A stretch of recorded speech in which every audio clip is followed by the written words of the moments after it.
எல்லாருக்கும் வணக்கம். நான் உங்கள் சாவித்திரி கோவிந்தராஜன். இன்னைக்கு நம்ம என்ன ரெசிபின்னு பார்த்தீங்கன்னா முருங்கைக்கீரை பொடி தான் செய்ய போகிறோம். வாங்க இது எப்படி செய்யறதுன்னு பார்க்கலாம்.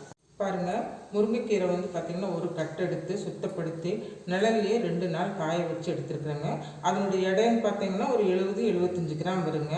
இதுக்கு காரத்துக்கு மிளகா பார்த்தீங்கன்னா ஒரு 10 மிளகா எடுத்துருக்குறேங்க. பூண்டு ஒரு கைப்பிடி அளவுங்க. அது எண்ணிக்கையில் சொல்லணும்னா ஒரு 20 பல் பூண்டு இருக்குங்க. அப்புறம் துவரம்பருப்பு பார்த்தீங்கன்னா 1 டேபிள் ஸ்பூன், மல்லி 1 டேபிள் ஸ்பூன், அப்புறம் பார்த்தீங்கன்னா கடலைப்பருப்பு 2 டேபிள் ஸ்பூன், மிளகு எடுத்துட்டிங்கன்னா மிளகு 1 டேபிள் ஸ்பூன், உளுந்து பருப்பு பார்த்தீங்கன்னா அது ஒரு 2 டேபிள் ஸ்பூன் எடுத்துருக்குறேன். இதுக்கு சேர்த்துறக்கு புளி கொஞ்சமாக நம்ம அமலா சைஸ் நெல்லிக்காய் சைஸ் புளி வந்து ஒரு உருண்டை எடுத்துருக்குறேன். அப்புறம் சீரகம் 1 டேபிள் ஸ்பூன் எடுத்துருக்குறேன். இது கூட வந்து பார்த்திங்கன்னா நம்ம வந்து பெருங்காயமும் உப்பும் நம்ம லாஸ்ட்டில் சேர்த்தணும். வாங்க இது எப்படி சேர்த்துன்னு பார்க்கலாம். இந்த பருப்பு வகைகளை நம்ம வந்து வறுத்து எடுத்துக்கலாங்க. அது ஒரு ஸ்பூன் எண்ணெய் சேர்த்துக்கலாங்க. எண்ணெய் காஞ்சிருச்சுங்க. அது கூட வந்து பார்த்திங்கன்னா உளுந்து பருப்பு எல்லாமே நம்ம ஒன்றா சேர்த்துக்கலாங்க. கடலைப்பருப்பு, துவரம்பருப்பு, மிளகாய், இந்த 4ஐயும் நம்ம ஒன்றா வறுத்துக்கலாங்க. இது நல்லா ப்ரௌன் கலராக வர்ற வரைக்கும் வறுக்கணுங்க. கொஞ்சம் வறுபட்டதுங்க, ஒரு 50% வறுபட்டதும் கொத்தமல்லி சேர்த்துக்கலாம்,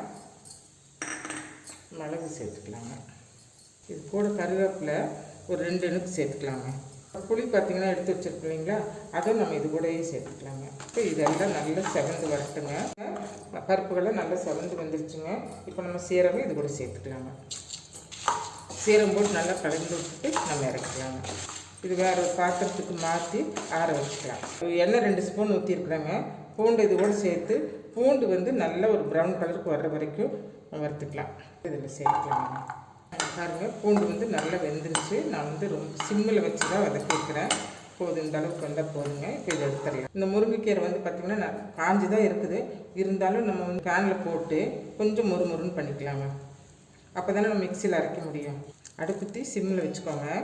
நல்லா வறுபட்டுருச்சுங்க. இப்போ நம்ம ஸ்டவ்வை ஆஃப் பண்ணிட்டுங்க. இந்த பேனில் இப்படியே விட்டுட்டோம்னா அந்த சூட்டுக்கு இன்னும் கொஞ்சம் முறிக்குங்க. அப்போ மிக்சியில் போடுறதுக்கு நமக்கு ஈஸியாக இருக்கும். பொருள்கள் எல்லாம் ஒன்றா சேர்த்து மிக்சியில் உப்பு சேர்த்து மிக்சியில் அரைச்சி எல்லா பொருளையும் நம்ம மிக்சியில் சேர்த்து அரைச்சிட்டு வந்துடலாம்.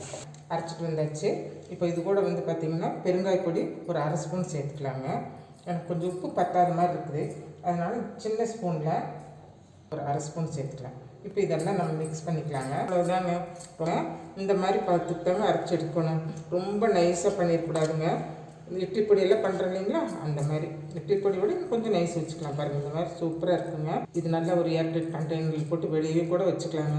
ஒரு 15-20 நாளைக்கெல்லாம் கிடவே கிடாதுங்க. முருங்கைக்கீரை பொடி ரெடி ஆயிடுச்சுங்க.